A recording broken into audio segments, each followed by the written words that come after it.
پښتو زموږ ژبه زموږ ځان زموږ ژوندون دی پښتو زموږ دستور زموږ تهذیب او تمدن دی دا ډبل لیکو ختم کړئ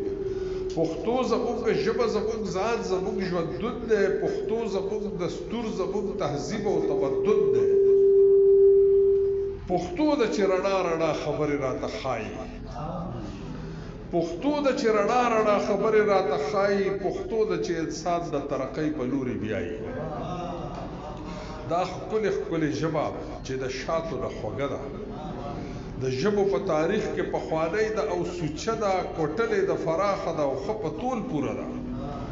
د علم هرې څانګې ته فراخه یې سینه ده موږ ټول په دې پوهېږو دا په دې چې پښتانه یو واړه یو که زاړه یو نارینه که زنانه یو پښتو چې د پیړو نه په نړۍ کې د ګویا ده پښتو چې د خپلو عظمتونو ثناخوا ده اشر غوبل جرګه او اجرا دنیا ته ما ښودلې د نن جمهوریت له بنیادونه ما ایښلي دا تیږه ننواتې ټولانه زما ایجاد دی تیږې ته دنیا چې دی ایو ته سیز فایر وایي اوس ټیک د ټولانه چې دی د ټول پلازې چې دي دا ټولانې د اصل کې د ټولانې نه وتې شی دی وایي چې دا تیږه ننواتې ټولانه زما ایجاد دی دنیا کې چې د هرې یوې ټولنې ژوند پې خاط دی زما بچي تباه شول په تعلیم د پردو ژبو بچې کله پوهېږي په تفهیم د پردو ژبو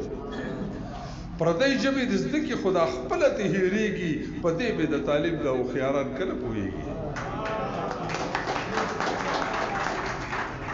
چې ژبه د چا سپکه شي نو قام خو به سپکېږي باچا خان وایي چې ژبه د چا سپکه شي نو قام خو به سپکېږي چې ژبه چا له ورکه شي نو قام به هم ورکېږي په هر څه ښه پوره ده خو 8 کروړه بچو کې پرته ده لا تر اوسه د غټ جهل په تیارو کې زه نن د یو لیکوال په حیث په دې باندې پوهېږم چې بې د دې نه زه د تباهۍ کوی ته لوېږم یورپ دی امریکا ده که چینیان که جاپانیان دي دا ټول د خپلې ژبې په وزر بره روان دي تر څو چې رسنۍ یعنې میډیا تر څو چې رسنۍ سکول او روزګار کې پښتو نه وي تر هغې به د ژبو په قطار کې پښتو نه وي اوس بې د لارې تلنه کېږي راشه اوس په لار شه د ژوند په هره څانګه کې پښتونه اوس بیدار شه زه هسې د خپل قام د رهبرانو ته حیران یم اوس ډېر شوي دي که نه زه هسې د خپل قام د رهبرانو ته حیران یم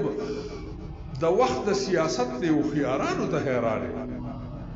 پښتو د ټولو مور ده خو دا څه دي دا فرمانه په خوله به پښتانه وي خو په زړه کې روګردانه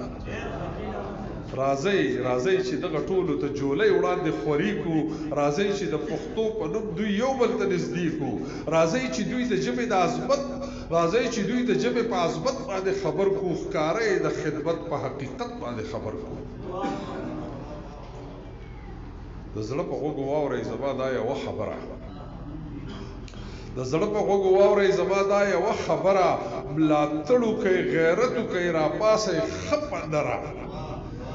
منکر له خپلې مورئ دا څنګه پښتانه منکر له خپلې مورئ دا څنګه پښتانه په شته بټو بې زورئ دا څنګه پښتانه دا څنګه د دې قام د دې وطن تاسو بچی یا زه لیونی شوی یم او یا تاسو لیوني یئ